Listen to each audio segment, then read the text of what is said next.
In the square, a poor girl sleeps inside a cardboard box. When the young billionaire approaches, she says, "I sleep here every night, but please, don't let him feel cold." Upon seeing what's beside her, he is shocked. Nathan adjusted his tie for the 5th time that evening. The hotel ballroom glimmered with golden lights and crystal glasses. Polite smiles, firm handshakes, and generous checks circulated in a predictable ballet. At 31, Nathan knew exactly how to behave at these events, whom to greet, when to smile. His company had donated a considerable amount to the cause. Whatever it was, he couldn't even remember. "Excellent initiative, Mr. Fisher," said an older woman with grey hair and a pearl necklace. "Thank you," he replied automatically. Another handshake, another smile. He checked his watch. 10:30. Enough time for a discreet exit. Nathan walked over to the host, expressed his thanks, and stepped out into the cold October night. The hotel's luxury was left behind as he loosened his tie and unbuttoned the top of his shirt. He took a deep breath. The icy air cut into his lungs like a knife. Why did it all feel so empty? It made sense, of course. Helping the needy, sharing the wealth, feeling useful. But he felt nothing besides the satisfaction of a completed obligation. Another item crossed off the agenda. Nathan shoved his hands in his coat pockets and veered off his usual path. He wasn't ready to head back to his apartment just yet. Westfield Square came into view, lit by yellowish lamp posts. The benches were empty, trees swayed in the wind, and a thin mist covered the ground. The place was deserted as he expected at that hour and in that cold. A movement caught his attention. Something stirred near a trash can. Nathan narrowed his eyes, alert. A large cardboard box, the kind used to transport appliances, wobbled slightly. Probably a stray cat, he thought. But curiosity carried him a few steps closer. The box moved again, this time more forcefully. Then, to his astonishment, a small hand appeared on the edge, followed by a head with dark, disheveled hair. A little girl. Nathan froze. The child looked at him with fearful yet resolute eyes. She couldn't have been more than 4. "Don't let him feel cold, please," she said in a voice as small as she was. "What?" Nathan stepped closer, confused. "Who's cold? Are you here alone?" The girl pointed into the box. Nathan crouched and pulled aside the folded cardboard that served as a cover. His heart stopped for a second. A baby, a very small baby, wrapped in thin cloth, visibly trembling. His lips had a bluish tint that made Nathan take off his coat immediately. "My God," he whispered, wrapping the baby in his coat. "Who left you here?" The girl didn't answer. She just watched Nathan's movements intently, as if gauging whether he was trustworthy. Nathan pulled out his phone with his free hand and dialed 911. While explaining the situation to the dispatcher, he kept the baby close to his chest, trying to warm him up. "What's your name?" he asked the girl once he'd hung up. "Maisie," she replied, still not moving from her spot beside the box. "And him?" "Rowan. He's my brother." Nathan nodded, as if that explained everything. "The ambulance is on the way. Maisie, we'll take Rowan somewhere warm, okay?" She nodded, finally stepping fully out of the box. She wore a dress far too thin for that night, and her shoes were wet. Nathan wondered if he should hug her as well, but she kept her distance. The ambulance lights appeared at the corner of the square a few minutes later. Paramedics ran to them. Nathan explained how he'd found the children.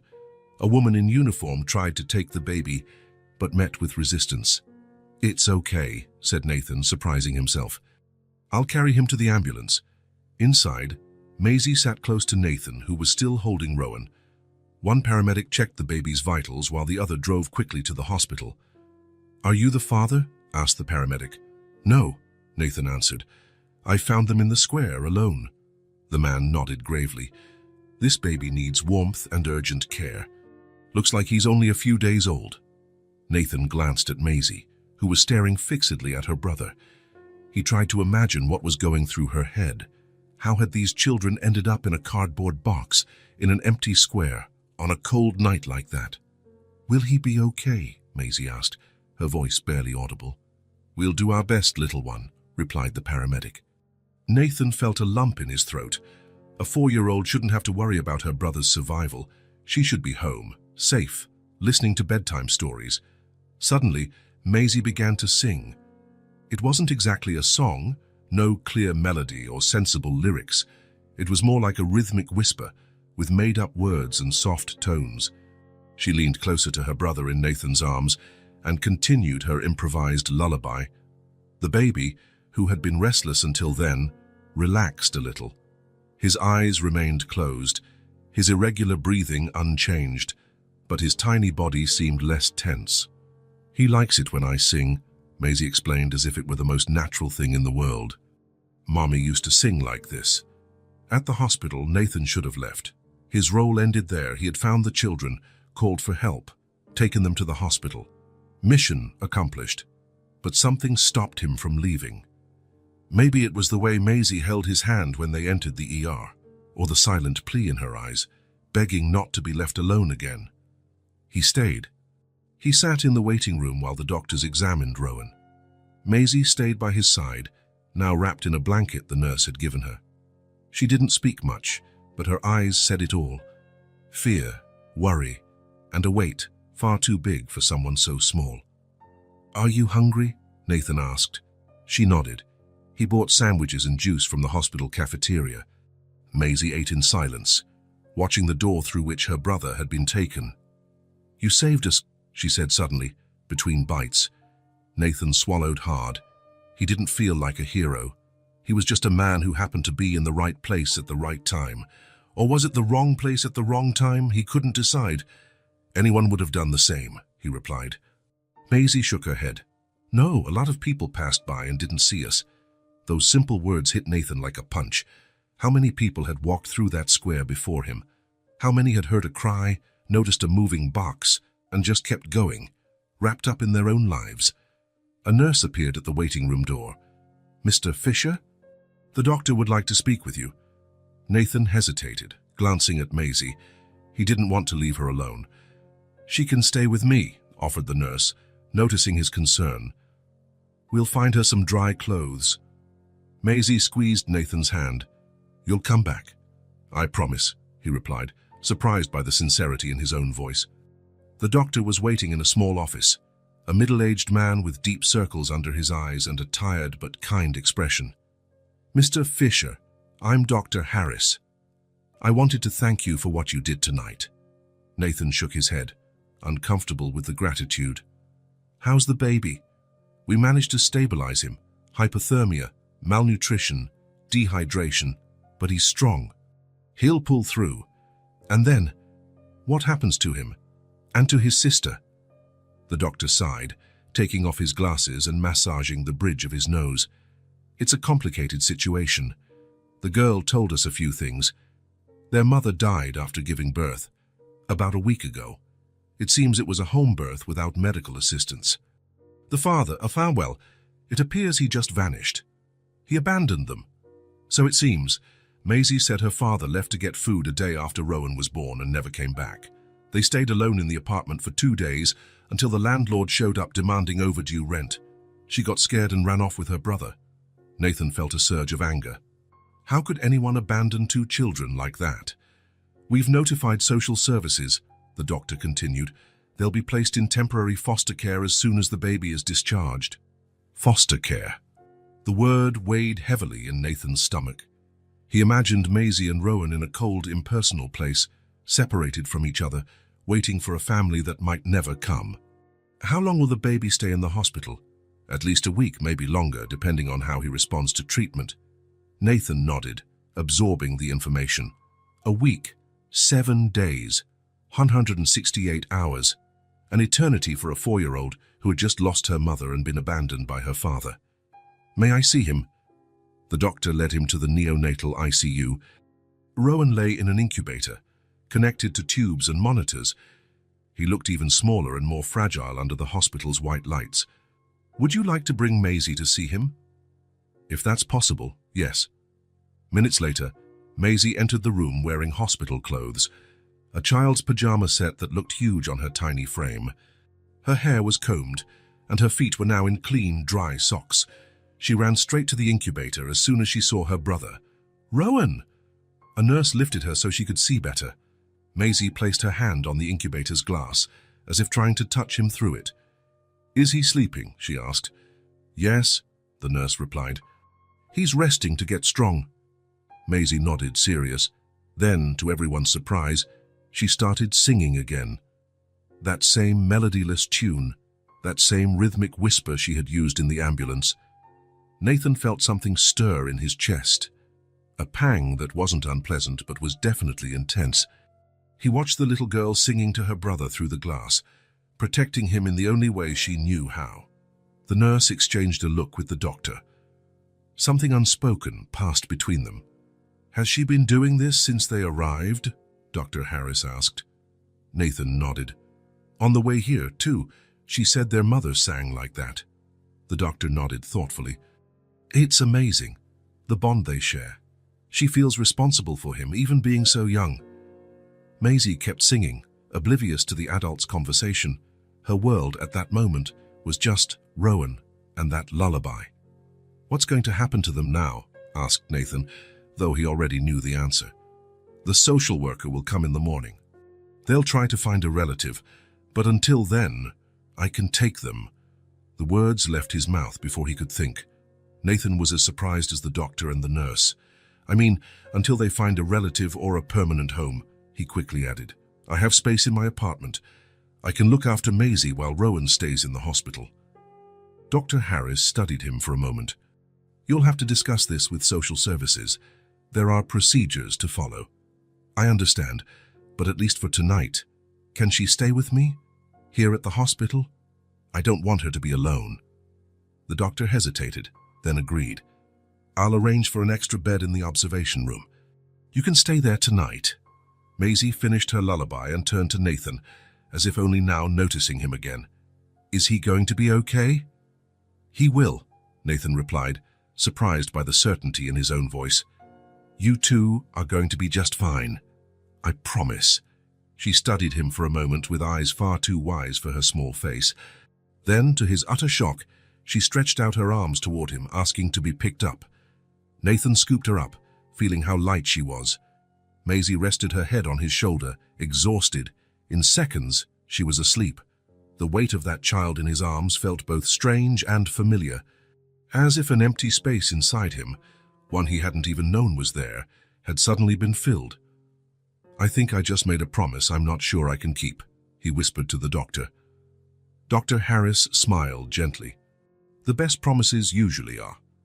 That night, lying on the makeshift bed in the hospital room, with Maisie sleeping in the bed next to him, Nathan stared at the ceiling and thought about how his life had changed completely in a matter of hours.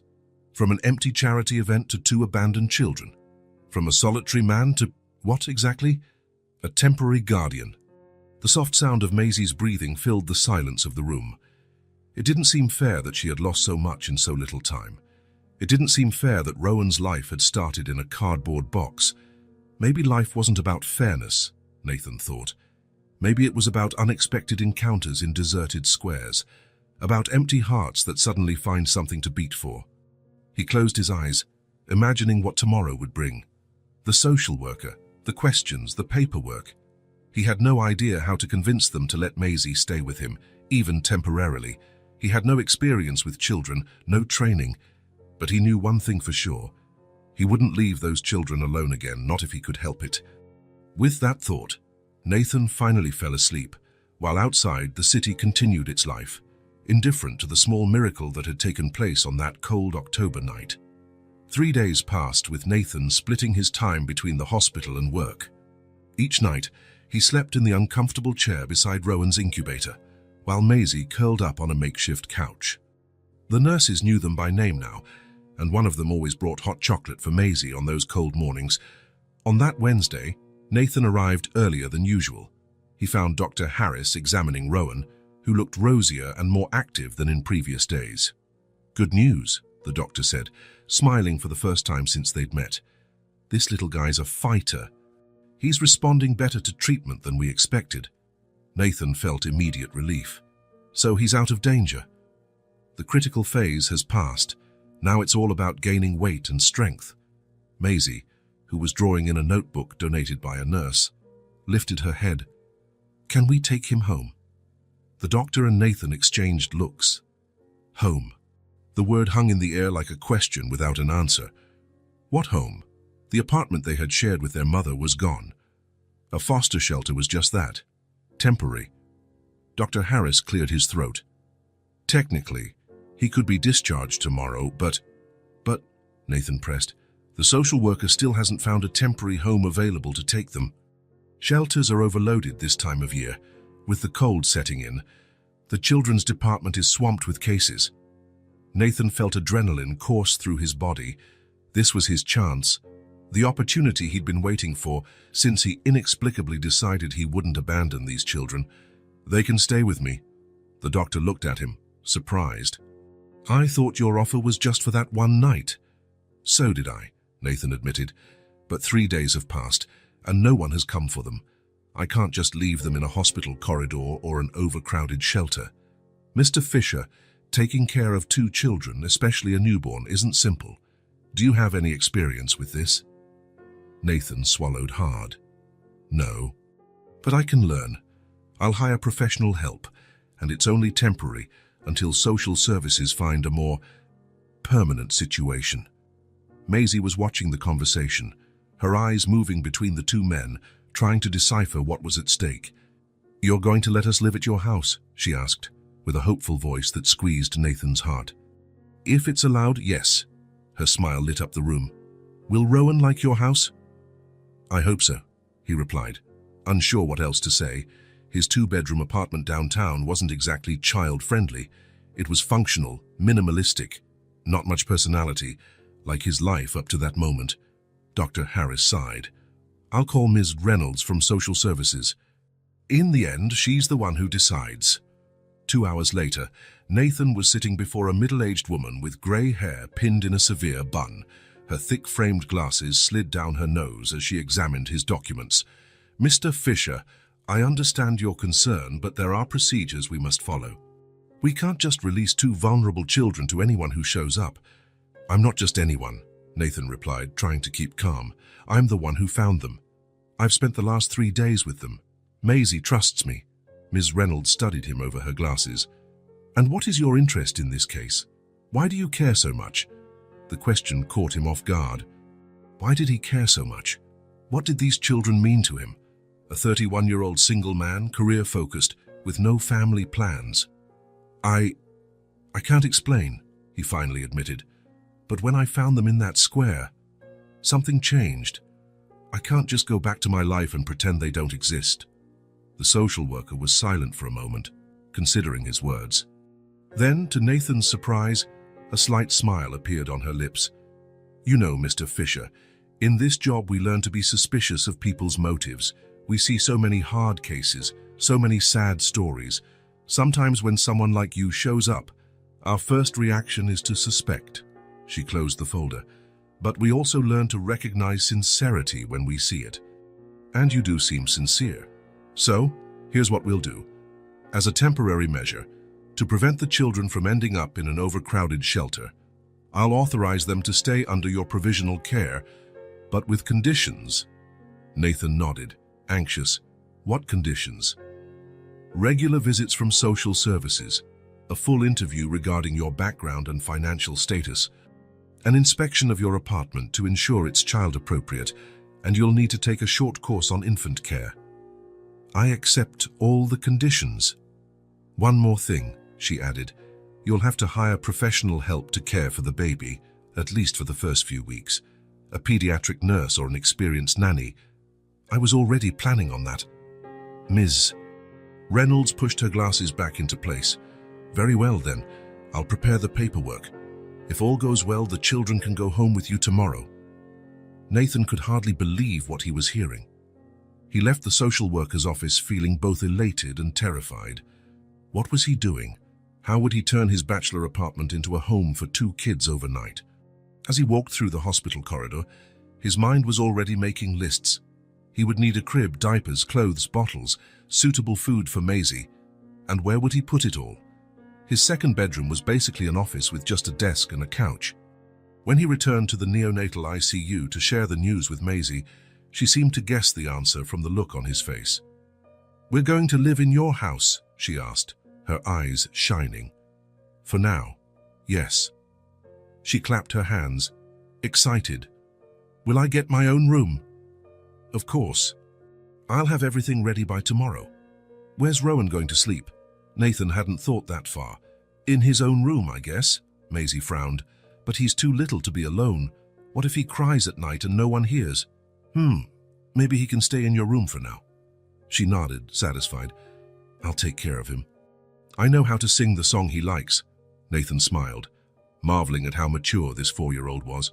She had assumed the role of her brother's protector so naturally that he sometimes forgot how small and vulnerable she actually was. The next 24 hours were a race against time. Nathan left the hospital only to transform his apartment into a minimally child-friendly space. He emptied the office, moving the desk to a corner of the living room. He bought a child's bed, colorful sheets, a crib that the salesman assured was the safest on the market, enough diapers for a month, bottles, formula, an extra heater, and dozens of other items he hadn't known existed. In a children's clothing store, he stopped in front of an overwhelming selection. "First time?" asked a middle-aged saleswoman found with an understanding smile. "That obvious, huh?" "All first-time parents have that panicked look," she laughed. "I can help." Nathan explained the situation as simply as he could. He was taking in 2 children, a 4-year-old girl and a newborn baby. The saleswoman, touched by the story, guided him through the store, picking out essentials. 4-year-old girls usually like to pick their own clothes," she explained. "Buy the basics now and then bring her to choose a few pieces. As for the baby, he'll grow fast in the first few months, and so don't overbuy." On his last stop, Nathan visited a nanny agency recommended by the hospital. The receptionist listened attentively to his needs. "We have several professionals experienced with newborns," she said. "But for your situation, I recommend Linda. She has 20 years of experience and has worked with several families in unusual situations." 2 hours later, Nathan sat in his newly rearranged apartment, talking to a robust woman in her mid-50s with red hair and kind eyes. "So you've never cared for children before?" Linda asked bluntly. "Never. And you have no idea what you're doing?" Nathan laughed nervously. "Is it that obvious? You bought size 2 diapers for a newborn, and the child's bed you put together is upside down." She smiled. "But don't worry. I've seen worse." Linda inspected the apartment with a critical eye. "We need some safety adaptations, outlet covers, cabinet locks, a safety gate for the stairs. But the basics are here." "Do you think they'll be okay?" Nathan asked, revealing his insecurity. Linda studied him for a moment. "Children don't need perfection, Mr. Fisher. They need stability, affection, and patience. The rest we figure out along the way." That night, Nathan could hardly sleep. By 6 in the morning, he was up, checking every detail of the apartment one last time. By 9, he was at the hospital, signing the final discharge documents for Rowan. "Remember, he still needs special care," Dr. Harris explained as he handed over prescriptions and instructions. "Weekly checkups, daily weight measurements, close attention to his body temperature. The nurse you hired will know what to do, but stay alert." Nathan nodded, absorbing each word as if his life depended on it. In a way, it did. Rowan's did, at least. Maisie was beaming in her new dress and the backpack Nathan had bought for her. Inside, she only had her drawing pad and the pencil the nurse had given her, but she carried it as if it contained treasures. "Ready to go?" she asked, eager. "Almost. Rowan needs to get dressed first." A nurse brought the baby out, now clad in a light blue onesie and wrapped in a thicker blanket than the flimsy cloth Nathan had found him in. He looked so tiny and fragile that Nathan felt afraid to hold him. "You have to support his head," the nurse instructed, placing Rowan in his arms. "Like this, see? He can't hold it up yet." Nathan adjusted his arms, feeling the baby's slight weight. Rowan opened his eyes for a moment, those same deep blue eyes that had struck him on the first day, and then went back to sleep. "He likes you," said Maisie, watching. "How do you know?" "Because he's not crying." He cries with almost everyone else. Nathan smiled, grateful for the vote of confidence. With Rowan secure in one arm and Maisie's hand in the other, he stepped out of the hospital into the sunny autumn day. The ride home was quiet. Maisie peered out the taxi window, taking in the city that would now be her home. Rowan slept peacefully in the car seat that Nathan had installed with the driver's help. When they arrived at the building, the doorman greeted them with curiosity. "A new family, Mr. Fisher." "Something like that, Paul," Nathan replied, unsure how else to explain. "They'll be staying with me for a while." In the apartment, Linda was already there, having used the key Nathan gave her the previous day. The place felt cozier than he remembered. Curtains open, homemade soup bubbling on the stove, the children's room arranged more functionally. "Welcome home," she said with a smile. Maisie walked in timidly, looking around the new space with curious eyes. She stopped in front of the bed with star and moon-patterned sheets. "Is this my bed?" "It is," Nathan answered. "Do you like it?" She nodded, running over to touch the sheets. Then she noticed the crib beside the bed. "And this is Rowan's bed, right next to mine. I figured you'd want to be near him." The smile Maisie gave was worth every penny and every minute Nathan had invested in the past few days. The first few hours were an intensive lesson for Nathan. Linda showed him how to change diapers, prepare bottles at the right temperature, burp Rowan and check his comfort. Maisie watched everything attentively, occasionally offering her own pointers. "He likes it when you rock him this way," she said, demonstrating with her hands, "not too fast." That evening, after dinner, Linda said goodbye. "I'll be back at 7 tomorrow. Call if you need anything, anytime." Nathan thanked her, trying to hide the panic he felt.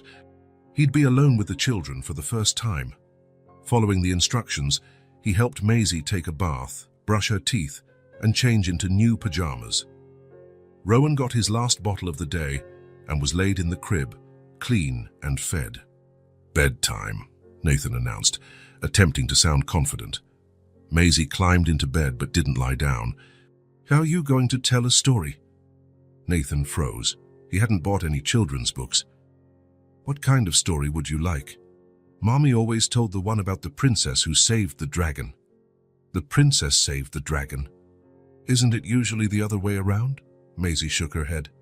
"No. The dragon was sad because everyone was scared of him. The princess was the only one who saw he was good." Nathan smiled. "Sounds like a great story. How does it begin?" "Once upon a time." He sat on the edge of the bed and improvised a tale about a brave princess who befriended a lonely dragon. Maisie corrected details occasionally. "No, the dragon was blue, not green," or "he only breathed fire when he was upset." When the story ended, she finally lay down. "Now I have to sing so Rowan can sleep." Nathan nodded, watching as she leaned over the crib and started that same tuneless lullaby. That same rhythmic whisper he was now used to. Rowan, who had been squirming, immediately calmed down. Later, after Maisie fell asleep, Nathan returned quietly to the room. He watched the two children sleeping, still unable to believe they were there, in his apartment, under his care. Rowan stirred in the crib, making a soft sound. Nathan approached, worried he'd wake up. The baby opened his eyes for a moment, looked at Nathan, then drifted back to sleep, content. That simple act, the instinctive trust of a baby, touched something deep within Nathan. He realized, with a clarity he hadn't had before, that he wasn't just helping these children. In some way, they were saving him too. He went back to the living room and sat on the couch, exhausted but unable to sleep. His phone showed 3 missed calls from Claire, his sister. She probably already knew, through mutual friends, about his new family situation. The difficult conversation could wait until tomorrow. Right now, all that mattered was the 2 children sleeping in the next room, trusting he'd be there when they woke. And he would be. 2 weeks had passed since Nathan brought Maisie and Rowan home. The social worker's visits were now every other week instead of weekly, a sign that things were going well. Rowan was gaining weight and color, finally looking like a healthy baby. Maisie still had occasional nightmares, but generally woke up smiling, eager to start the day. Yet one question lingered in Nathan's mind. Where was the children's father?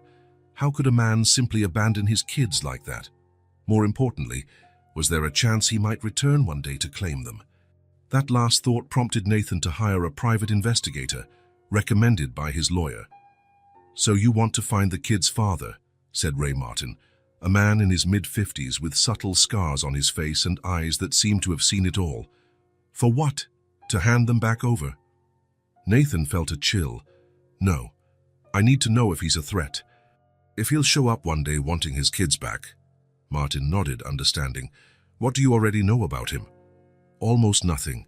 Maisie said his name is Daniel. The mother's name was Ellie, Eleanor Carter.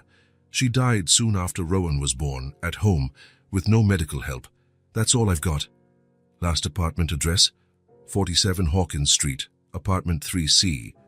"So I've already been there. The landlord said they were 3 months behind on rent. He didn't know anything about the father, only that he worked odd jobs, never anything stable." Martin scribbled the info into a battered notepad. "It's a start. We'll need Maisie's birth certificate if it exists. Any documents from the couple. Photos if the girl has any. Maisie brought nothing but the clothes on her back. Everything else was left at the apartment, and when I went there, the landlord had already cleared it out." "The landlord's name?" "Morton. George Morton." Martin kept jotting notes. "I'll begin today. First step is talking to this Morton again.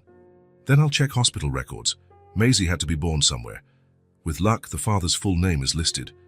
As he left, Nathan hesitated. "Mr. Martin, if you find him, don't contact him directly. Just let me know first, please." The investigator gave him a curious look. "You really care about these kids, and don't you?" "More than I ever thought possible." 3 days later, Nathan got the first call from Martin.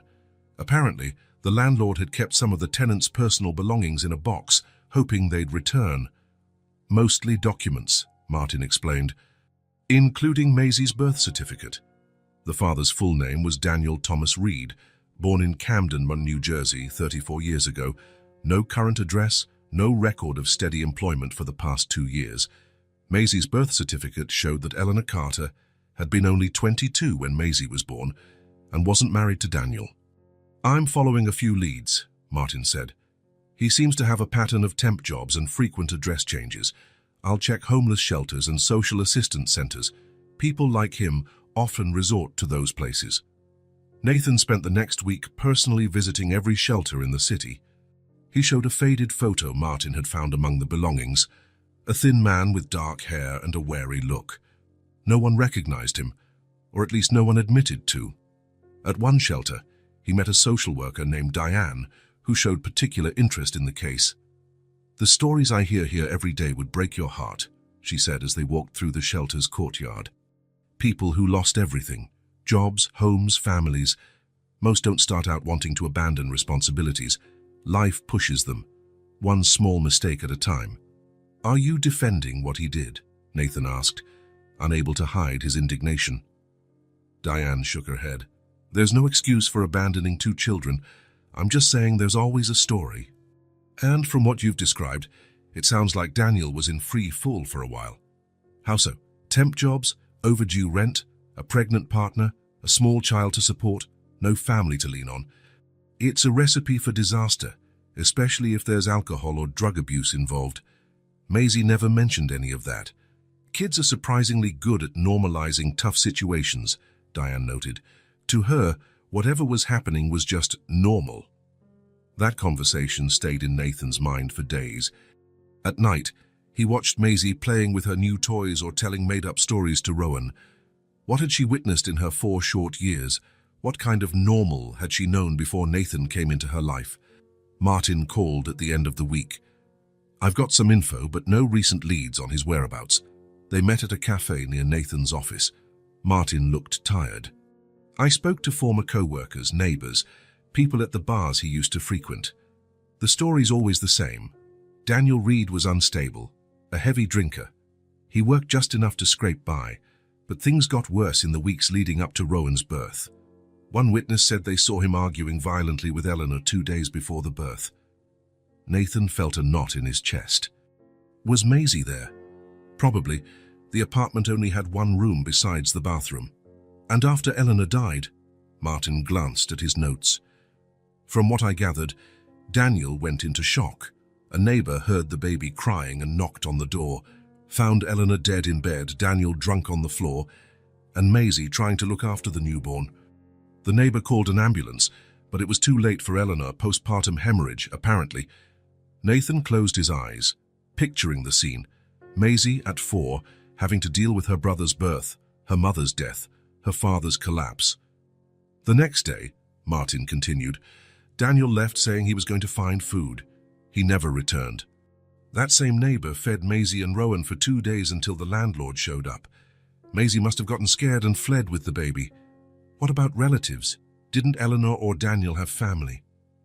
Eleanor was an orphan, raised in the system. As for Daniel, I have an address for his mother in New Jersey, but she died 3 years ago. No known siblings. Nathan absorbed the information in silence. The situation was worse than he had imagined. What do you think? He finally asked. Will he come back? Martin sighed. In my experience, people who abandon responsibilities like that rarely return, especially when guilt is involved. He probably associates those kids with the worst moment of his life. So, my professional opinion, Daniel Reed doesn't want to be found, and even if he did, his situation would be too unstable for any court to grant him custody. Those words brought Nathan a guilty sense of relief. On one hand, he was glad the children wouldn't be ripped away from him. On the other, how would he explain to Maisie that her father had deliberately abandoned them? She asks about him, Nathan admitted. Not often, but she does. What should I say? Martin put away his notes. The truth, as much as she can handle. Kids know when we lie to protect them. Driving home, Nathan traveled slowly, thinking about everything he'd learned. The abandonment hadn't been a desperate, impulsive act. It was the culmination of a spiral of neglect that likely started long before. When he arrived home, he found Linda serving dinner, while Maisie told an elaborate story about an adventure her teddy bear had that afternoon. And then he said, "Thank you for saving me, Maisie. You're the bravest person in the world," she concluded, her eyes shining. Nathan smiled, trying to hide his sadness. That girl had lived through so much in such a short time. She deserved stability, safety, love, everything her biological father hadn't provided. Later, after Linda left and the children were asleep, Nathan sat in the dark living room. Martin's report lay on the table beside the documents from the old apartment. A faded photo of Daniel Reed stared back at him, empty eyes, a defeated expression. Nathan picked up the photo and placed it in a drawer. Someday, Maisie might ask more insistently about her father. When that day came, he would need the right words to explain the abandonment without completely destroying her image of her original family. For now, though, his focus had to be elsewhere, building a new sense of security for Maisie and Rowan, a new understanding of what it meant to have someone to rely on. Someone who, unlike Daniel Reed, wouldn't disappear at the first sign of trouble. A month had gone by since the children entered Nathan's life. The social worker's visits were now every other week, not weekly, an indication that things were running smoothly. Rowan was putting on weight, finally looking like a healthy baby. Maisie still had occasional nightmares, but usually woke up with a smile, eager for the day. It was one Sunday morning that Nathan realized something had changed, not just in the children, but in him. In the kitchen, Maisie was already sitting at the table, swinging her legs that didn't reach the floor. Instead of asking for what she wanted, she simply waited, as if certain of what would happen next. "Good morning," said Nathan, yawning. "Good morning," she replied brightly. "It's already 8:20. Nathan looked at the clock, confused. "And it's orange juice time," Maisie announced as if it were obvious.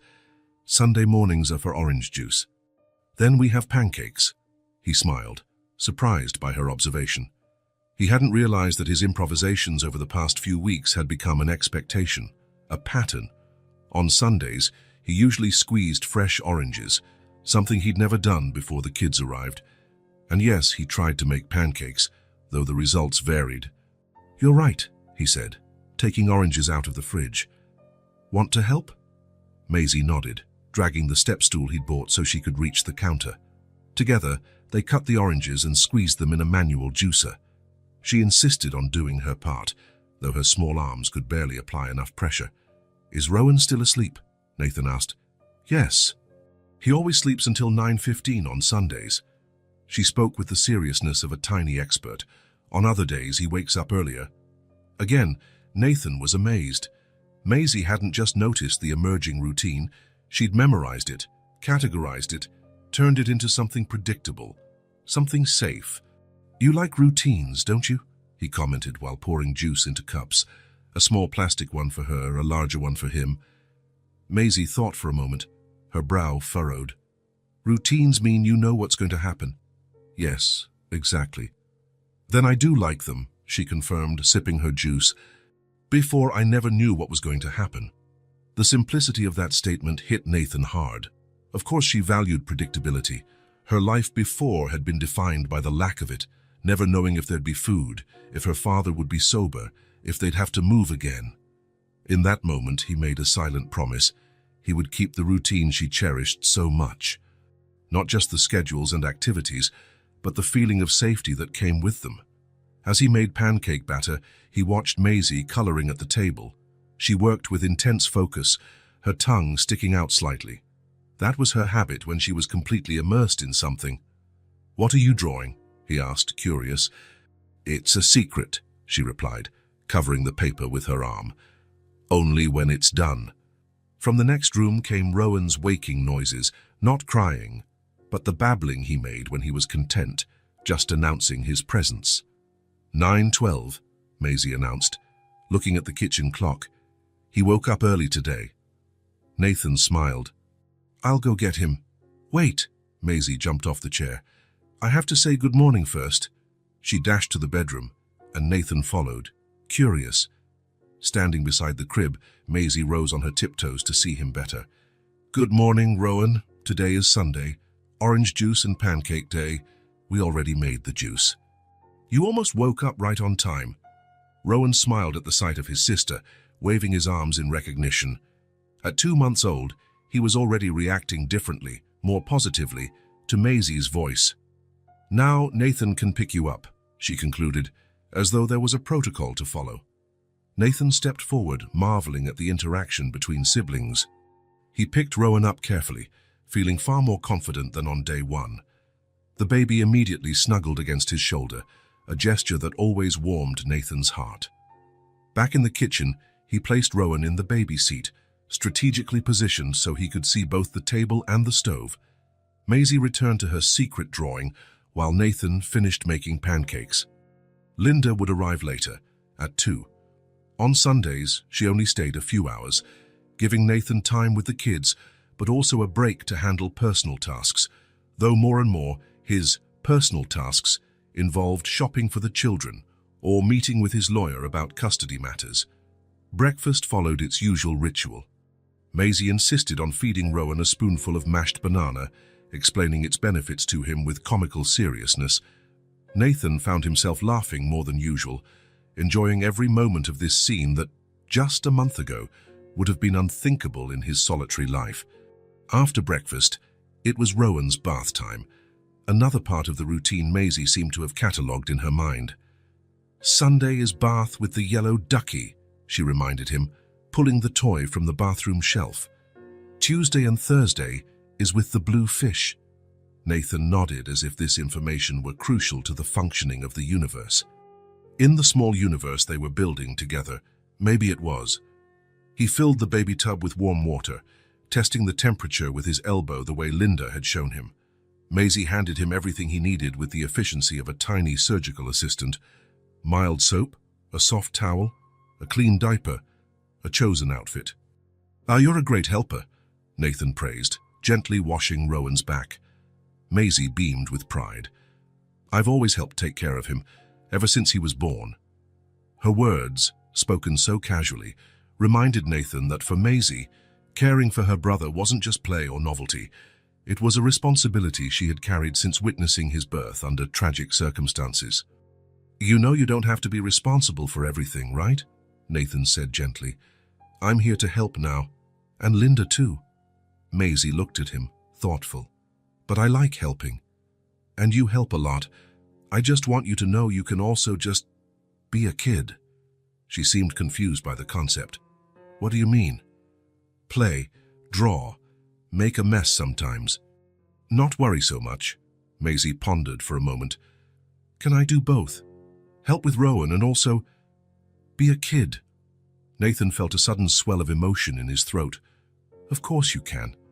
After the bath, he dressed Rowan in the onesie Maisie had picked out, yellow with little ducks, matching the bath theme.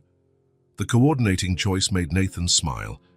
The rest of the morning followed the Sunday pattern that Nathan was starting to recognize, a walk to the nearby park, where Maisie liked to watch ducks on the pond, Rowan dozing in his stroller, sheltered from the mild autumn sun. At the park, they saw other parents with children. Nathan still felt like an imposter in that group, like everyone might notice he wasn't a real dad, just someone stepping in temporarily. But Maisie showed no such insecurity. To her, they were a family like any other. Is that your dad? Asked a girl of about 6 who was playing near Maisie in the playground. Nathan, sitting on a nearby bench with Rowan, held his breath, anxious to hear her reply. Maisie didn't hesitate. That's Nathan. He found us when we were cold, and now we live at his house. The other girl accepted the explanation without further questions, with the typical flexibility of children. Cool. Want to play tag? Maisie looked at Nathan, as if asking permission. Go ahead, he encouraged. Just stay where I can see you. Watching her run and laugh with her new friend, Nathan felt a mixture of joy at seeing her act like a normal child, sadness for all she had been through, and something else, something he couldn't quite name but which filled a void inside him he hadn't even known was there. Back at the apartment, Linda was waiting. She'd brought Maisie a gift, a set of high-quality crayons, with colors the girl had never seen before. Lavender, turquoise, magenta, Maisie exclaimed, examining each one reverently. Thank you, Linda. You're welcome, sweetheart. I thought you might like some new colors for your drawings.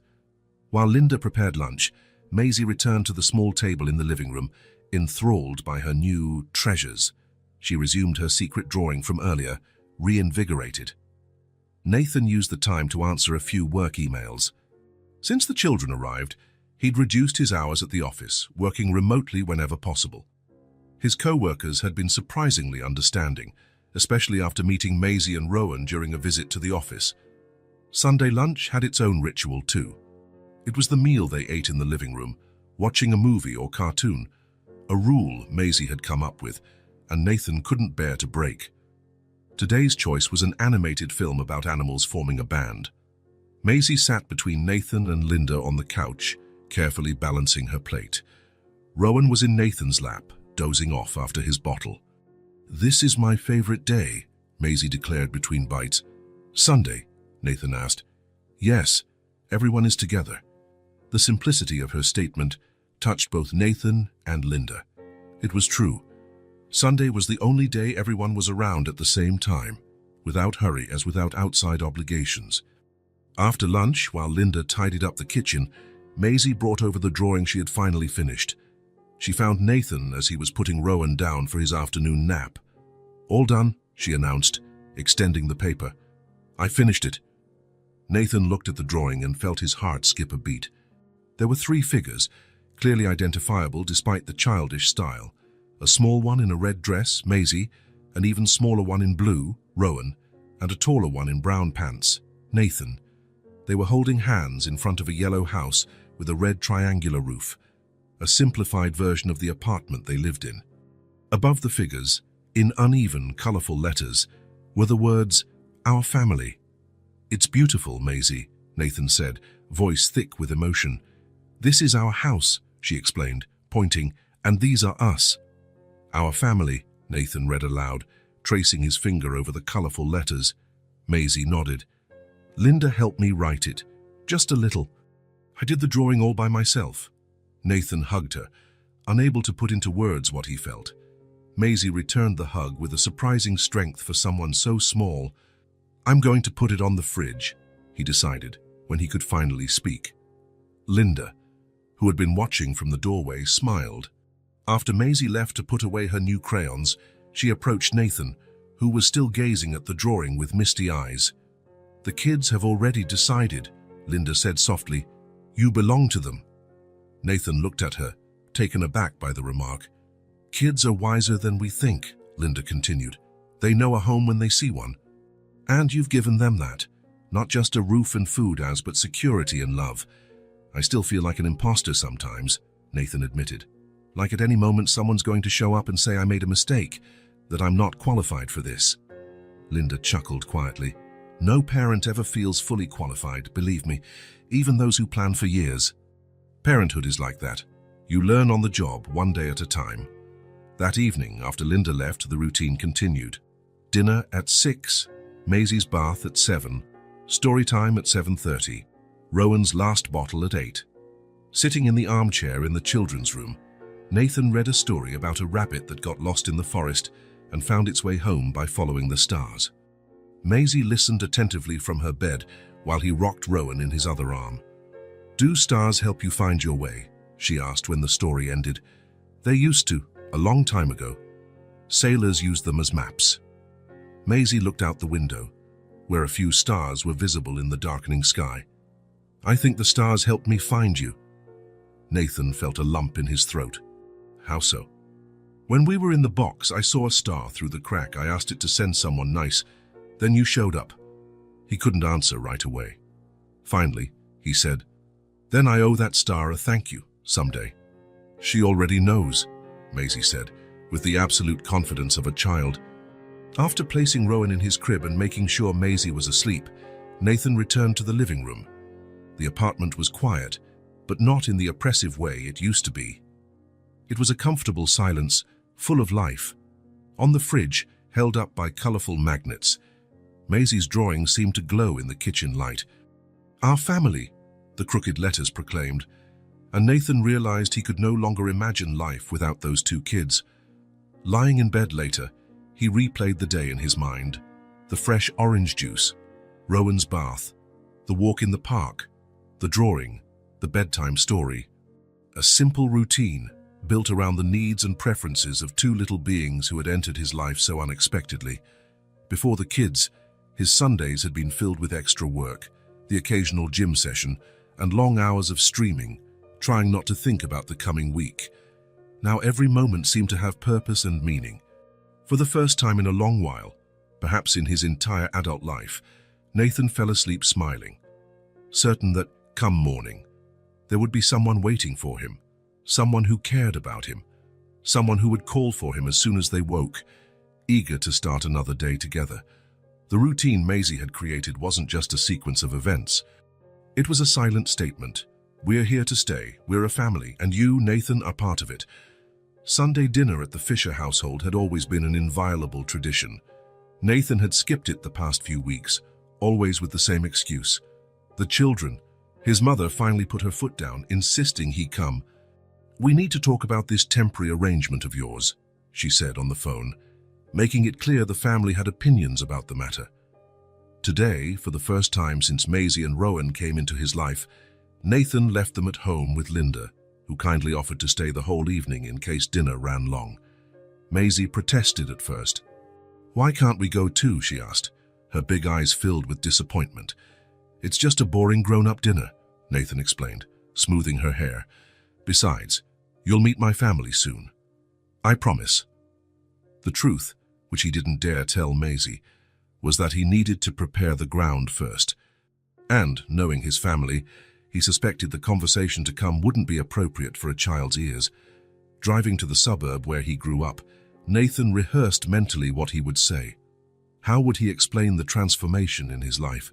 How would he make his practical, no-nonsense family understand something he himself struggled to explain logically? The two-story house where he had spent his childhood appeared as he turned the corner. The immaculate yard, the welcoming lights in the windows, Claire's car already in the driveway. Everything exactly as expected. Some things never changed. His mother welcomed him with a hug that lasted longer than usual. "We've missed you," she said, scrutinizing him. "You look tired." "Short nights," he answered with a small smile. "Babies aren't known for sleeping through." Margaret Fisher nodded, as though confirming a suspicion. "Come on in. Everyone's already in the living room. His father, Richard, rose from his favorite armchair when Nathan entered. The firm handshake and pat on the back were his way of showing affection. Claire and her husband, David B., were on the couch, wine glasses in hand.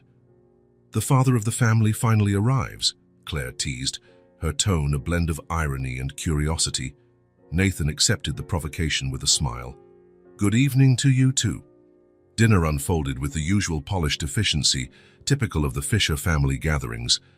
Claire's tales of the robbery she'd witnessed at court, his father's promotion at the bank, his mother's plans to re-landscape the yard. Everything was discussed over roast beef and potatoes. The children were only briefly mentioned. "How are those little ones?" his mother asked, serving dessert. "They're well," Nathan replied. "Rowan's already gained 2 pounds. Maisie starts preschool next week." "Preschool?" Claire raised an eyebrow. "That sounds permanent." There it was, the opening Nathan had been expecting. "Actually," he began, setting his fork down, "that's what I wanted to talk to you all about." The silence that followed was almost tangible. His father lowered the newspaper he kept partly open, even at the table. His mother stopped mid-motion of pouring coffee. Claire exchanged a quick glance with David. "I'm thinking of seeking permanent custody." He dropped the bomb. Nathan watched their faces shift. Surprise, confusion, concern. "Permanent custody?" his mother repeated, as though she hadn't heard correctly. "Yes. I've spoken with social services and an adoption attorney. Since no relatives have come forward and considering the circumstances, I have a good chance." "Nathan," his father began, using the carefully neutral tone he reserved for delicate issues, "don't you think you're being hasty? They've been with me almost 2 months now. We've adapted well." "Maisie's happy. Rowan's healthy." 2 months is nothing," Claire interjected, dropping any pretense of neutrality. "You're talking about taking responsibility for 2 children for at least the next 20 years. "I'm aware of that." "Are you?" his sister insisted. "Nathan, you've always been career-focused. Your apartment is practically an office with a bed. Since when do you want to be a father? And a single father at that?" Nathan took a deep breath. He'd anticipated resistance, especially from Claire, the family's voice of reason and planning. "It's not about wanting to be a father. I already am, in a way. Maybe not biologically, but in all the ways that matter." "You feel responsible because you found them," his father observed. "That's understandable, but it's not guilt or responsibility," Nathan cut in. "I love them. It's that simple." The word love hung in the air, almost visible. The Fishers were not a family prone to grand emotional displays or dramatic declarations. Efficiency, planning, and good sense had always been more valued than impulses of the heart. "Love is important," his mother said softly. "But raising children requires more than that. Stability, preparation." "I'm financially stable," Nathan replied. "As for preparation, well, who's ever really prepared? Even parents who plan for years." Claire shook her head. "You're romanticizing parenthood. It's not just taking them to the park on weekends and telling bedtime stories. It's sleepless nights, constant worries, hard decisions, and you'll be doing it alone." "I'm not alone. I have Linda, the nanny. I have friends who support me, and I was hoping I'd have my family too." The last sentence carried a silent question. An uncomfortable silence settled. David, always the diplomat, tried to smooth things over. "I think we're all just concerned about your well-being, Nathan. And the kids as well. The question no one's asking," Claire added, leaning forward, "is what happens when you realize reality doesn't match this fantasy you've built? What happens to the kids when you get tired of playing the hero?" Nathan stared at his sister, feeling a surge of irritation. "Is that what you think of me?" "That I'm playing house? I'm thinking of the kids," Claire retorted. "They've already been abandoned once. They don't deserve to go through that again if you realize your life has been turned upside down." "Claire," their mother warned, but Nathan raised a hand. "No, Mom, let her speak." "Speak. I want to hear every argument because I'm sure social services and the judge will ask the same questions." Claire sighed, her tone softening a bit. "Nathan, you never once mentioned wanting kids before.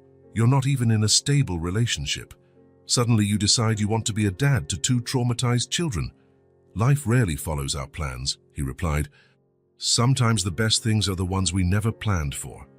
This isn't the Nathan we know, Claire insisted. You always weighed all options, thought through every angle before making a decision. Maybe the Nathan you knew needed to change, he answered, surprising even himself with the firmness in his voice.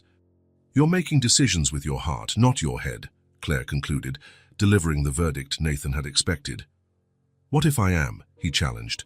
What if, for the first time in my life, I'm prioritizing what I feel over what seems logically correct? His father cleared his throat, visibly uncomfortable with the direction of the conversation. Son, no one's saying you can't keep helping these kids. We just think there might be families more prepared to adopt them. Traditional families, you mean? Nathan's tone had an edge. A mom and a dad, a house with a yard, a dog, the whole package. Wouldn't that be better for them? His mother asked, genuine concern in her voice. Nathan sighed. Maisie had nightmares the first few nights. She woke up crying, calling for her mother. Now, when she has a nightmare, she calls for me. Rowan smiles when he hears my voice. They trust me. That's lovely, Nathan, but, Claire began. There's no but, he interrupted. There's already a bond. Taking them away from me now would traumatize all of us. A heavy silence fell over the dining room. Margaret began clearing plates, a mechanical way to process the information. Richard opened his newspaper again, hiding behind its pages. I think we all need time to absorb this, David said, trying to mediate. It's a big decision. Nathan shook his head. I've thought about it a lot. I'm not asking for permission or approval. I came out of respect to share a decision I've already made. Claire eyed him with a mix of frustration and genuine concern. You're not listening, are you? This will change your life completely, forever. It already has, he replied simply. Helping his mother take the dishes to the kitchen, Nathan sensed she wanted to say something. Finally, when they were alone, Margaret turned to her son. These children, she began hesitantly. Do they really mean that much to you? Nathan didn't have to think. More than I can explain. His mother nodded slowly. Then I suppose you've made your decision, regardless of what we say. Will I have your support? He asked, realizing how much it mattered to him. Margaret didn't answer immediately. She busied herself putting leftovers in containers, sealing them with the methodical precision Nathan knew from childhood. Your father and I have always wanted your happiness, she said at last. If you believe this will make you happy, then yes, you have our support. Thank you, Mum. As for Claire, give her time. She worries about you, in her own way. Nathan smiled. I know. Later, driving back home, he reflected on the evening. The reactions had been exactly what he'd expected. Claire saw risks everywhere. His parents were worried but ready to accept. David tried to keep the peace. None of it shook him. On the contrary, hearing the objections out loud only strengthened his resolve. Every logical argument Claire presented had already gone through his mind dozens of times. And still, the answer remained the same. He couldn't imagine his life without Maisie and Rowan anymore. Arriving home, he found Linda asleep on the living room couch, a children's book open on her chest. In the children's bedroom, Maisie slept cuddling Mr. Buttons, her inseparable teddy, while Rowan breathed softly in the crib nearby. Nathan stood in the doorway for a moment, just watching. Claire was right about one thing: he had changed. The old Nathan, calculating, practical, always in control, would have analyzed this situation logically and concluded it was unwise. He would have taken the most rational course, handing the children over to the system, but that Nathan no longer existed. In his place stood a man who finally understood that some decisions can't and shouldn't be made solely with the head. Family wasn't just about blood, it was about choice, and he had made his. Nathan woke with a jolt, feeling something was wrong. He remained still in the darkness, trying to identify what had disturbed his sleep. A faint sound reached him, almost imperceptible. It wasn't Rowan's cry, which he'd grown used to. It was different, more anguished Maisie. He jumped up, crossing the hall to the children's room. The soft nightlight, shaped like a star, cast gentle shadows on the walls. Rowan slept peacefully in his crib, but Maisie was sitting up in bed, knees pulled to her chest, face buried in her arms, shoulders shaking in silent sobs. "Maisie," Nathan called softly, approaching. "What's wrong, sweetheart?" She lifted her tear-stained face, eyes wide as though still trapped between dream and reality. Seeing him, her lips quivered. "Mommy," she whispered brokenly. "I want Mommy." Nathan's heart clenched. In nearly 3 months together, Maisie rarely spoke of her mother. Sometimes she'd mention little things. "Mommy liked this song," or "Mommy made square pancakes," but always with surprising acceptance. This raw, open grief was new. He sat on the edge of her bed, unsure what to do. "Did you have a nightmare?" Maisie nodded, tears still streaming. "She was walking away. I ran after her but couldn't catch up." Nathan opened his arms, offering comfort without forcing it. After a moment's hesitation, Maisie threw herself against his chest, sobbing aloud now. "Shh, it's okay," he murmured, rocking her gently. "It was just a dream." "But it's true," she hiccuped. "She really went away." How to respond? Nathan had no idea. What could he say to a 4-year-old about the permanence of death? How to explain that her mother would never return, that this emptiness would always be there? "Your mom loved you very much," he said finally. "She didn't want to leave." "How do you know?" Maisie asked, her voice muffled against his t-shirt. "Because nobody who knew you would ever want to leave you. You're too special." Maisie kept crying, but her sobs began to subside. Nathan rocked her gently, wishing he could do more, say more. Then he remembered what Maisie had done so many times to calm Rowan. Without overthinking, Nathan began to sing. Not the same shapeless tune Maisie used for her brother. He didn't know that lullaby. It was an old nursery rhyme his own mother used to sing to him. He didn't remember all the words, so he improvised, mixing remembered lines with new ones. Maisie went quiet, listening. Her breathing gradually grew calmer. Nathan kept singing, his low, slightly raspy voice filling the quiet room. One of Maisie's hands clung to the collar of his t-shirt, as if afraid he might vanish if she let go. He had no idea how long they stayed like that. Eventually, Maisie's breathing became deeper and more regular. She'd fallen asleep in his arms, face still blotchy from crying, but peaceful now. Gently, Nathan tried to lay her back in bed, but as he started to pull away, she clutched his shirt even harder, murmuring in protest. "Stay," she pleaded, half asleep. "Please." He hesitated only a second. Then he settled on the small bed beside her, balancing on the edge to avoid falling off. Maisie snuggled against him right away, still gripping his t-shirt. In minutes, she was in a deep sleep. Nathan stayed awake, staring at the ceiling, listening to the children's rhythmic breathing.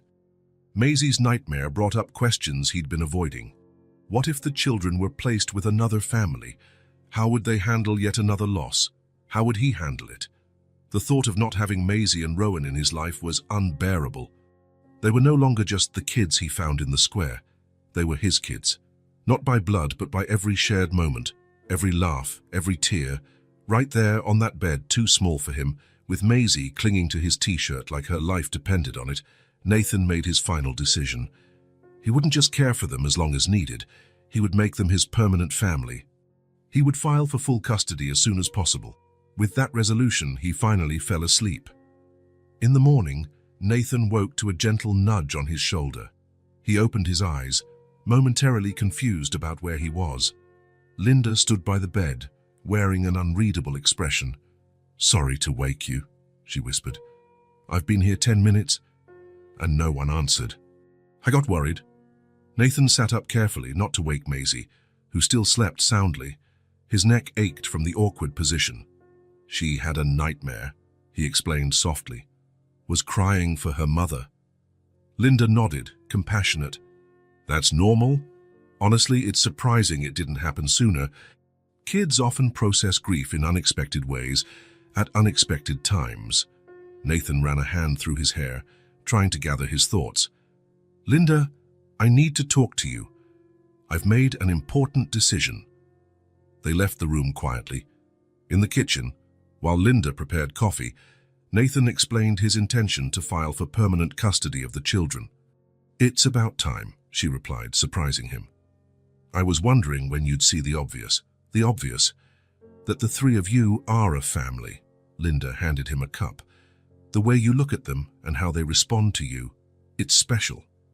I've worked with many families over the years. I know the real thing when I see it." Linda's affirmation bolstered his resolve. That very morning, he called his lawyer and scheduled a meeting for the next afternoon. The process would be long and probably complex, but he was prepared to face any obstacle. When Maisie woke up, she didn't mention the nightmare or her nighttime tears. She acted as though it was perfectly normal to find Nathan asleep in her bed. During breakfast, though, she was quieter than usual, watching him thoughtfully while she drank her juice. "You sing nicely," she finally said. Nathan smiled, a bit embarrassed. "That's not true, but thank you." "Yes, it is. Rowan liked it too." "Oh yeah, how do you know?" "Because he didn't wake up. Usually he wakes up if there's noise." Child logic was flawless. Nathan laughed, feeling inexplicably happy about the compliment. The day went on as usual. Nathan worked from home, Maisie played, Rowan alternated between bottles and naps. But something was different in the air, as though the previous night had created a new understanding among them. At dusk, while Nathan wrapped up some emails, his phone rang. It was Claire. "So," she began without preamble, "Mom told me you're going through with this custody idea." Nathan sighed. "Hello to you too, Claire." "Sorry. Hi. How are you? Now tell me you've reconsidered." "I haven't. Actually, I'm more determined than ever." There was silence on the other end, then in a softer voice, "Can I come over? I think we need to talk face to face." An hour later, Claire was seated in Nathan's living room, taking in the toys scattered on the floor, the recent photos of the children in picture frames, Maisie's drawing still pinned to the fridge. "You really changed this place," she remarked. "The kids changed it," Nathan corrected. "I just cleared the space." Maisie and Rowan were already asleep, allowing them to speak candidly. "Nathan," Claire began, choosing her words carefully, "I understand you've grown attached to these kids, but filing for permanent custody is a huge step. Have you really considered the long-term implications?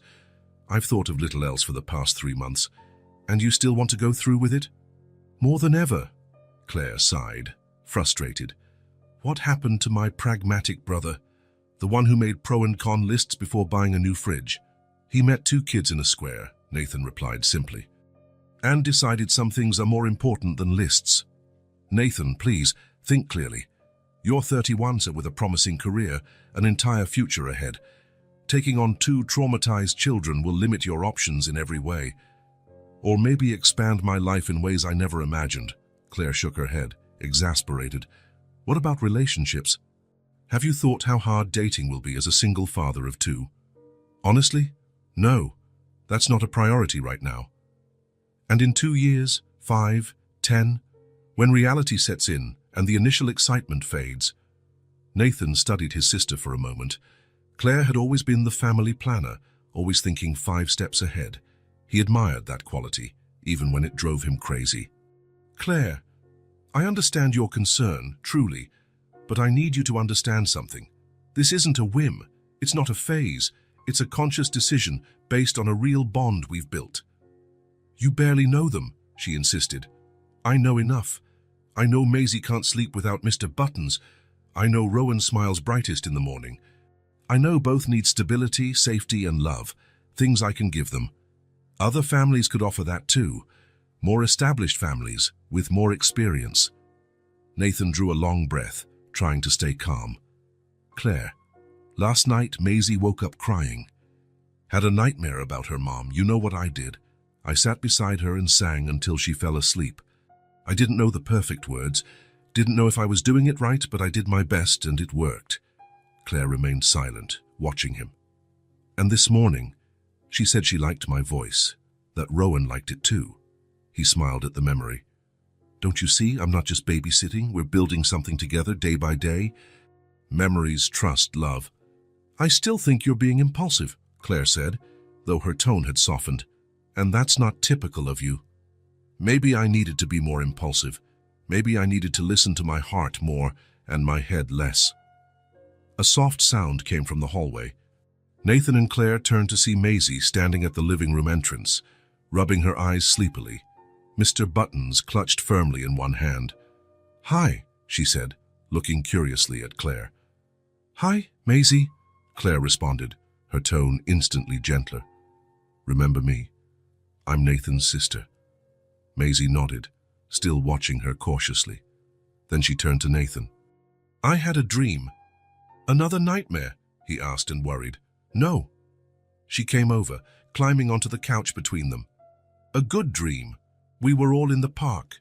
You, me, Rowan, and Linda. There was ice cream." Nathan smiled, relieved. "Sounds like a great dream." "Can we go to the park tomorrow?" she asked hopefully. "With ice cream." "Of course we can." Maisie looked pleased with that. Then, noticing Claire's serious expression, she asked, "Are you mad?" Claire blinked, surprised by the child's perceptiveness. "No, sweetheart. I'm just talking to Nathan." "About what?" The adults exchanged glances. Nathan hesitated, unsure how much to share. But before he could decide, Claire answered, "About how he wants you both to stay with him forever." Maisie's eyes widened. "Forever, ever?" Nathan shot Claire a warning look, and she shrugged as if to say, "She asked." "Yes," he confirmed. "I'm trying to work things out so we can be an official family." Maisie's face lit up for a moment, only to be replaced by worry just as quickly. "But what if they don't let us?" she asked in a small voice. "Who wouldn't let us?" "The people in charge, the lady with glasses who came here." Nathan kneeled in front of her, taking her small hands in his. "Maisie, I'm doing everything I can to make sure we stay together. There are some people who need to approve it, but I have a good chance." Claire watched the exchange, looking more pensive by the second. Maisie thought for a moment, then released one of Nathan's hands to grab Mr. Buttons, her cherished teddy. She looked at it as though having a silent conversation, then held it out to Nathan. "Take him," she said. "If everything goes wrong, he'll stay with you. He doesn't like being cold." Nathan felt as though he'd been punched in the gut. The simplicity of that gesture, the memory of the night he found them shivering, the significance of her offering her most precious possession, it overwhelmed him. "Oh, Maisie," he whispered, his voice breaking. "Nothing's going to go wrong, I promise. And Mr. Buttons belongs to you." She shook her head, stubborn. "But if it does, will you take care of him?" "Promise? I promise." Nathan pulled her into a hug, unable to say more without his voice completely failing him. Over Maisie's shoulder, he saw Claire discreetly wipe away a tear. Their eyes met, and a silent understanding passed between them. After Nathan tucked Maisie back into bed, he returned to the living room where Claire was waiting. "She gave you her teddy," Claire remarked, not as a question but a statement. "Yes. That teddy is her most important possession, isn't it?" Nathan nodded, his throat still tight. Claire drew a deep breath. "I think I owe you an apology. I didn't fully understand what was happening here." "What do you mean?" "That girl trusts you more than anyone in the world. I could see it in her eyes. And you really do love those kids." "More than I can explain," Nathan admitted. "She mentioned being cold," Claire continued. "Was that how you found them?" "Out in the cold. Inside a cardboard box on a freezing autumn night, Maisie protecting Rowan, asking me not to let him feel cold." Claire closed her eyes briefly. When she opened them again, there was a new resolve there. "How can I help?" she asked. "With the custody process, I mean..." Nathan could hardly believe what he was hearing. "So you've changed your mind?" "Let's say I was convinced by a 4-year-old expert," she replied with a small smile. "Besides, you seem determined, and the Fishers are known for their stubbornness." "Determination," Nathan corrected, returning her smile. "Whatever you want to call it. So, what's the plan?" As they discussed the next legal steps, Claire, being a lawyer, had valuable advice. Nathan couldn't help thinking about Maisie's offer. The teddy bear, protection against the cold.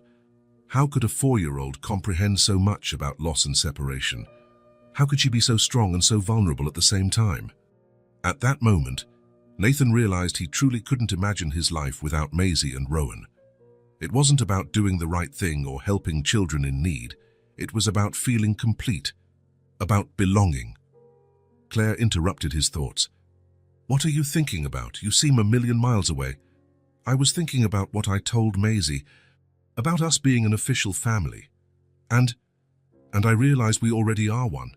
The paperwork will just make official what already exists in our hearts." Claire rolled her eyes but smiled. "My brother, the poet. Who would have guessed?"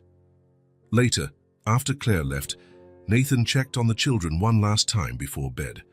Rowan, as usual, slept serenely, tiny fists clenched by his face. Maisie had reclaimed Mr. Buttons for her arms. Nathan leaned in, adjusting the blanket over her. "Don't worry," he whispered, knowing she couldn't hear. "No one will be cold anymore. Not ever again." The family court wasn't as imposing as Nathan had imagined. No high ceilings or dark wooden benches. Just a functional room with beige walls, a few artificial plants, and the official emblem behind the judge's desk. Even so, his heart pounded as he waited in the corridor, adjusting the tie Linda had insisted he wear. Next to him, his lawyer reviewed notes with a confident expression. "We have a solid case," he said for the third time that morning. "The social worker's reports are positive. The children are clearly well cared for and happy." Nathan nodded, trying to believe it. The past 6 months had been an emotional and bureaucratic roller coaster. Endless forms, interviews, surprise home visits, psychological evaluations. Every aspect of his life was scrutinized, measured, evaluated. And now, finally, the day of the decision had arrived. "Where are the kids?" the lawyer asked. "With Linda, in the children's room at the end of the hall. I figured they shouldn't watch all this." Wise choice. The judge might want to see them afterward, if things go well. If things go well. Those words echoed in Nathan's mind. What if they didn't? What if after all these months building a life together, the system decided it wasn't enough? The hearing room door opened. A woman in a suit stepped out with a neutral expression. "Mr. Fisher, the judge will see you now." Nathan took a deep breath and entered, followed by his lawyer. On the other side of the room sat Miss Reynolds, the social worker who had overseen the case from the start. She offered a small, encouraging smile. Next to her was a representative from Child Protective Services, whom Nathan had only met once. Judge Morris was around 60, with grey hair and keen eyes behind reading glasses. He didn't look intimidating or particularly friendly, just observant. "Good morning, everyone," he began after the usual formalities. "We're here to decide on the permanent custody petition filed by Mr. Nathan Fisher regarding children Maisie Carter, 4 years old, and Rowan Carter, 8 months. Correct?" "Yes, Your Honor," the lawyer confirmed. "I've read all the reports and evaluations," the judge continued, "but before I rule, I'd like to hear directly from Mr. Fisher." He turned to Nathan. "Mr. Fisher, why do you wish to have permanent custody of these children?" The question sounded simple, but Nathan knew it was anything but. How to summarize what had happened over the past months? How to explain to a stranger the depth of his bond with Maisie and Rowan? "Your Honor," he began, his voice steadier than he expected, "when I found these children that night in October, I wasn't looking to start a family. To be honest, I barely knew what I was looking for in my own life." He paused, organizing his thoughts. "I had a successful career, a comfortable apartment, friends. On the surface, and it seemed I had everything, but inside, there was an emptiness I hardly recognized, let alone knew how to fill." The judge observed him, expression neutral. "That night, I was leaving a charity gala, one of those fancy dinners where people donate money to feel good about themselves. I made my donation, greeted the right people, and left feeling nothing, absolutely nothing." Nathan noticed his hands were trembling slightly. He interlocked his fingers to hide it. "Then I found them. A 4-year-old girl taking care of a baby, hidden in a cardboard box. Maisie looked at me and said, 'Don't let him feel cold, please.' She didn't ask for anything for herself, she just wanted to protect her brother." The judge made a note, his face still unreadable. In the past 6 months, Your Honor, my life has changed completely. Not just in practical terms, work hours, living arrangements, daily routines. It has fundamentally changed who I am. Nathan felt the emotion rising in his throat, but he didn't hold it back. If there was ever a time to be totally honest, it was now. I learned what it's like to be responsible for someone other than myself. I learned how to sing lullabies, even though I'm terribly off-key. I learned I can function on a lot less sleep than I ever thought possible. A small smile tugged at his lips. I learned that pure terror is seeing a 4-year-old with a fever at 3 a.m., and absolute relief is seeing that fever break. The judge nodded almost imperceptibly. But more than anything, I learned what it means to love unconditionally. I never imagined it was possible to love someone the way I love Maisie and Rowan. When they came into my life, that emptiness I mentioned, it just vanished. Nathan paused, mustering courage for the hardest part. I know I'm not the perfect candidate. I'm single, never had kids before, and I'm learning as I go. I make mistakes every day. But I can promise you one thing. I will never, ever give up on them. They'll have stability, safety, education, and most of all, love. Because those children, Your Honor, they're my family now, and I would do anything for them. The room was silent when he finished. His lawyer looked satisfied. Miss Reynolds wore a discreet smile. Even the Child Protective Services representative seemed slightly moved. The judge removed his glasses, cleaning them methodically with a cloth. Mr. Fisher, I appreciate your candor. I sense there's a genuine bond between you and these children. He was about to continue when the door opened, everyone turned to see Claire entering in a hurry, slightly out of breath as if she'd been running. Apologies for the delay, Your Honor, she said formally. I'm Claire Fisher, the petitioner's sister. Nathan felt his stomach drop. In recent weeks, Claire had swung back to her original stance against adoption. Despite that moment of mutual understanding over Mr. Buttons, she eventually voiced new reservations, claiming Nathan was romanticizing parenthood and that reality would be much different than he imagined. Ms. Fisher, said the judge, clearly surprised, I don't see your name on the witness list. I know, Your Honor, but I feel I need to speak. It's important. The judge considered briefly, then nodded. Very well, but keep it brief, please. Claire took a position in the center of the room, avoiding direct eye contact with Nathan. Everyone could feel the tension. Nathan's lawyer leaned over to whisper, but Nathan gestured him to stop. He wanted to hear what his sister had to say, even if he feared her words. Your Honor, Claire began, her professional lawyer voice momentarily in place, I came here today to stop this decision, but not in the way you might think. She took a deep breath, and when she resumed, her voice was softer, more personal.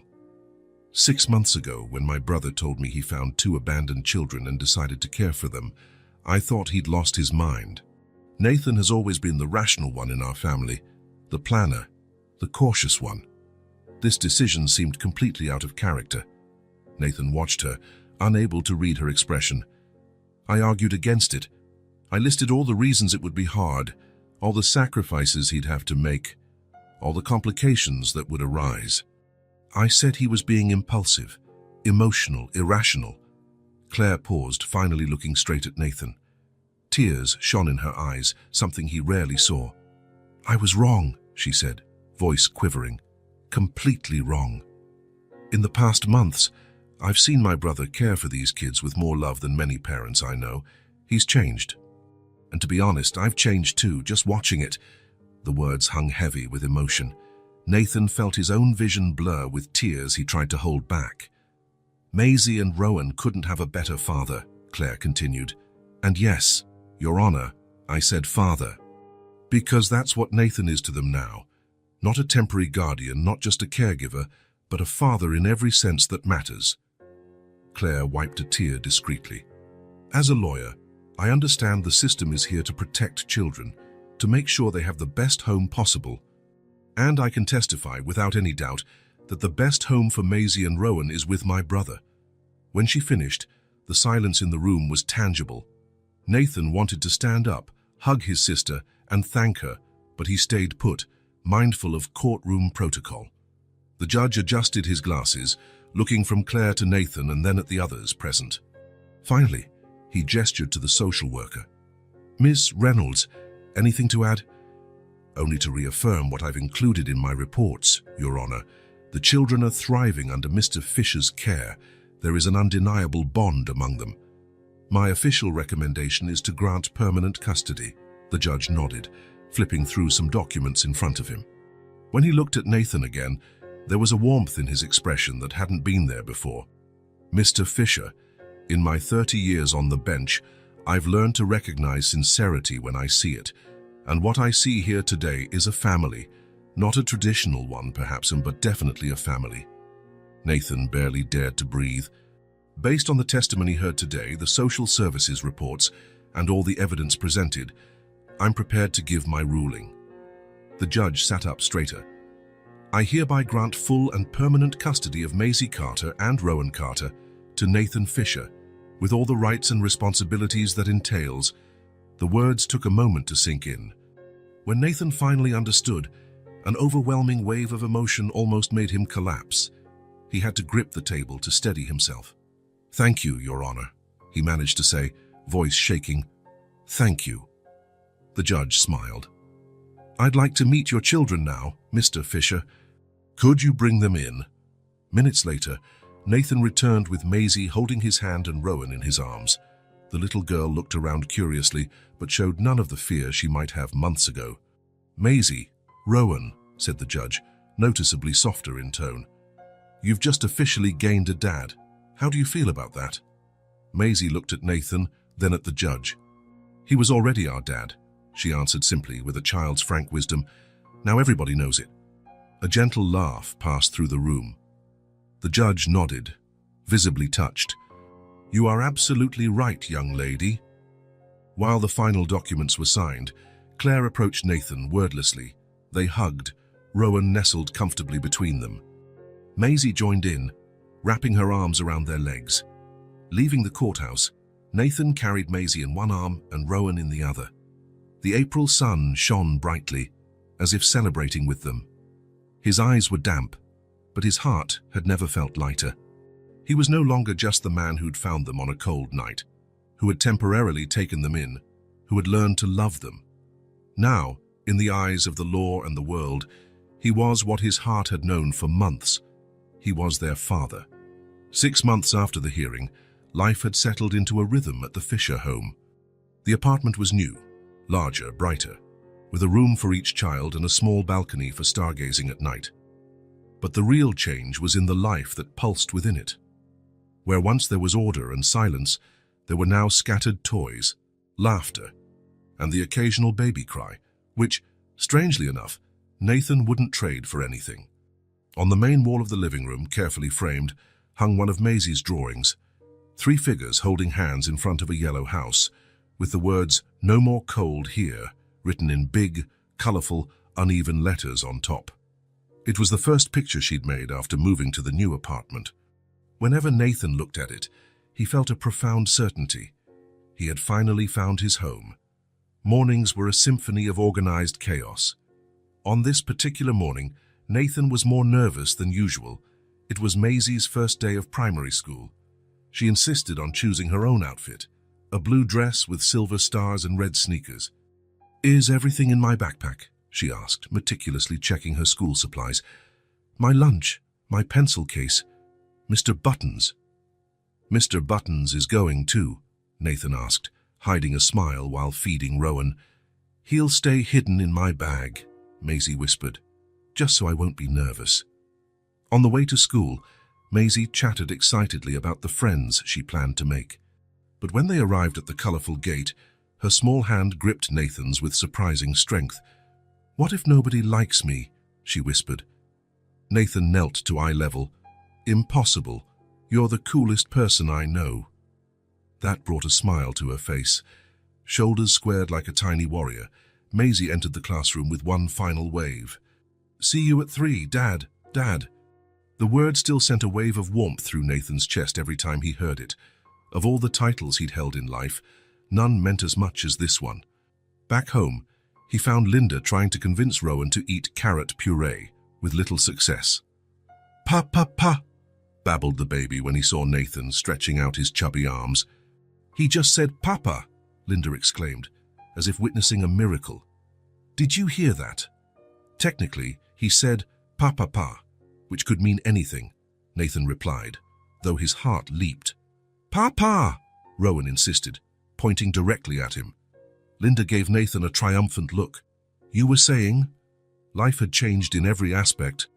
His job, once central to his existence, now occupied a carefully circumscribed slot. Nathan left the office at 5 sharp, ignoring the surprised looks from co-workers who used to see him stay late. Weekends were sacred, reserved solely for his children. He had learned how to make pancakes on Sundays, Maisie's in heart shapes, Rowan's cut into manageable pieces. He'd also learned how to fix broken toys, treat scraped knees, and assemble paper mobiles, skills he never imagined he'd need but now felt as essential as breathing. One Saturday afternoon, after a day at the park, Nathan found Maisie and Rowan sound asleep in the living room, she on the sofa with an open storybook on her lap, he on the rug surrounded by colorful blocks, one tiny hand stretched out as if trying to reach his sister, even while sleeping. Nathan paused at the doorway, taking in the moment without taking a photo. Some moments were too precious to capture. They were meant to be lived. That night, like so many others, Nathan sat on the small balcony of his apartment, inhaling the fresh air and reflecting on all that had changed. Then Maisie appeared, rubbing her eyes in her rocket-patterned pajamas. "Can't sleep?" he asked, making room for her. Maisie shook her head, nestling against him and looking up at the starry sky. "I was thinking about Mommy." Nathan put an arm around her gently. "What were you thinking about her?" She pointed to the sky. "See that star? That's Mommy. I think she's happy." "Why do you think she's happy?" "Because we're together. And no one's cold." The simplicity and depth of her observation nearly took Nathan's breath away. At that moment, a soft cry came from the bedroom. Rowan had woken up. "I'll get him," Nathan said, but Maisie was already on her feet. "I'll go. He likes it when I sing to him." Minutes later, the three of them were on the balcony, looking at the stars. Rowan babbled happily in Nathan's arms, while Maisie pointed again at the bright star, explaining to her brother that it was Mommy. Nathan held his children close, feeling a peace he'd never known.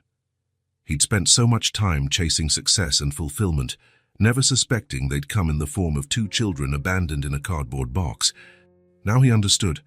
Life didn't have to be perfect, just lived with love. And love, he'd learned, could appear in the most unexpected places, starting with a simple gesture of empathy on a cold night. "Do you want to hear a story?" Maisie asked, turning to Nathan and Rowan. "About the dragon the princess saved." "We'd love to," Nathan replied, smiling at his children under the starry sky. New beginnings can arise in the most unlikely places. Sometimes, a single act of compassion is the first step toward a lifetime of love. If this story touched your heart, subscribe to the channel and turn on notifications so you don't miss the next ones. Leave a like because it helps this story get recommended to more people. See you in the next story.